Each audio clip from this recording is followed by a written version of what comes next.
Parliamo un po' dell'apertura delle scuole, ma anche di questa impennata che, c'è stata fra i giovani di ritorno spesso, insomma, dalle vacanze all'estero. Ecco, quanto vi preoccupano i dati in questo momento e quali sono?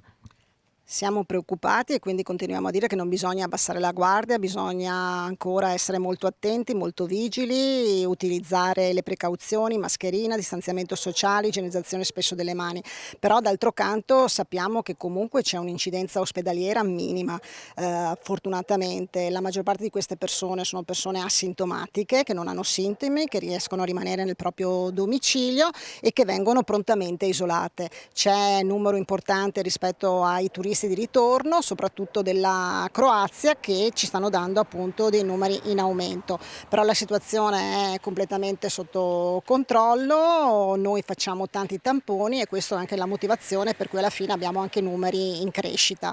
La preoccupazione rispetto all'avvio dell'anno scolastico sicuramente c'è, però sono convinta e certa che l'anno scolastico debba iniziare con tutte le precauzioni. Anche noi stiamo dialogando anche con i pediatri, con i medici di medicina generale, per far sì che poi insomma siamo in grado di rispondere a qualsiasi esigenza in maniera molto tempestiva e rapida.